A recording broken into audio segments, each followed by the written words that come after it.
This is my desk, and after years of testing different keyboards, mice, office chairs, monitors, and speakers, I've created a setup that really excites me. It helps me feel more energized for the work I do here. My goal was to design a desk setup that, hey Looi, can I help you with something? Really? Another video about your desk? Well, the desk is what this channel is about, so... Don't you think people will get bored of watching you talk about your desk? Well, that's why I have you, to make the intros of these videos more interesting. You mean my sole purpose in this universe is to be a cheap gag in your YouTube videos?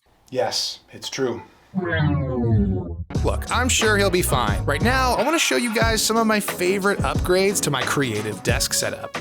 So before we get into what's new, here's what hasn't changed at my desk. My main computer is still the old M2 Mac Studio. The surface of the desk is an old IKEA countertop, which is resting on a FlexiSpot standing desk frame. And if you want to learn more, I'll put a link in the video description. But right now, let's talk about what's new. I need to tell y'all about my new monitor, which is so nice, I basically rebuilt the entire desk around it. Now, my new monitor may remind you of another certain display that is famous for being very expensive, but it's not. This is the G32P by Koikon, a 32-inch LED monitor with a 6K resolution and 10-bit color accuracy. And full disclosure, this monitor was sent to me pre-release as a demo unit, but I'm enjoying the monitor so much I'm thinking of picking up a second one because two of these side by side would be crazy.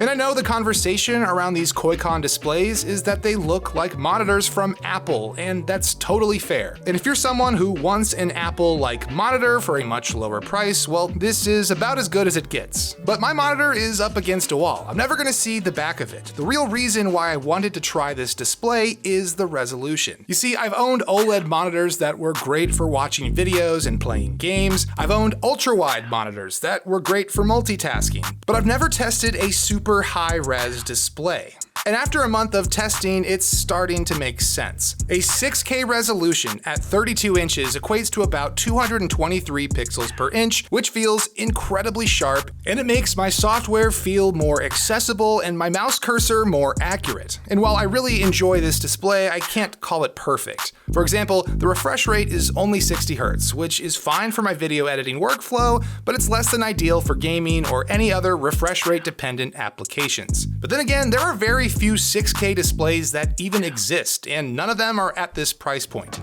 Speaking of everyday tools, let's move down to the desktop where I've added a new mouse and keyboard. This is the Logitech MX Master 4, and I'm not proud to admit this, but whenever a new MX comes out, I rush out and buy it, even though I know not much has changed. It's basically identical to the MX3S, with the addition of a new programmable button and haptic feedback, which is what I was most excited to try. But so far, I've not really found a good use for the haptic feedback in the MX Master 4. Also, I bought the MX Master 4 for the Mac, which is the same price as the PC version, except the Mac version doesn't come with a wireless dongle. So Mac users pay the same price but receive less in their box, which feels weirdly misleading. Okay guys, I need to take a deep breath for this one. This is the Keychron Q16 HE8K magnetic switch keyboard, and while that is a very long name, it's also my favorite keyboard that I've tried all year. The Q16 is made entirely of ceramic. That means the keycaps, the case, all of it is polished ceramic. Whoa. Dude, that's crazy. It kind of feels like I'm typing on a coffee mug, but the keyboard isn't fragile like a coffee mug because at its core there's still durable materials like aluminum, but on the outside you have all of the smooth characteristics of ceramic. And overall, I really enjoy the type feel and the sound of this keyboard. To the left of my keyboard, I usually keep a macro pad or shortcut device, and right now I'm using the MX Creative Console by Logitech. Actually, in my most recent video, I did a deep dive on how I use this thing and I made a bunch of modifications, so if you want to see how I use this thing, I'll put a link in the description below.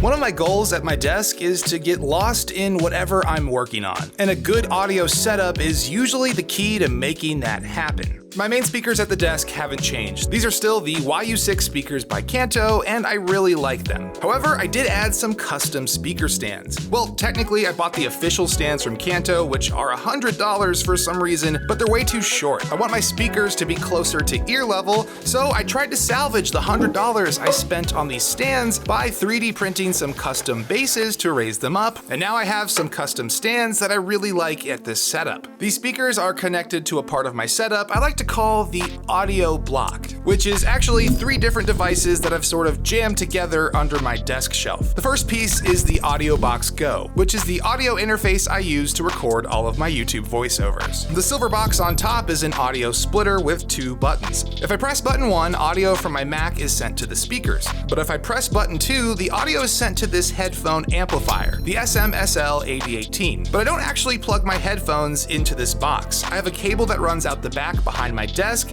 and is connected to this headphone port, which I've mounted to the front of my desk, so I can use my wired headphones without having to drag the wires across my keyboard.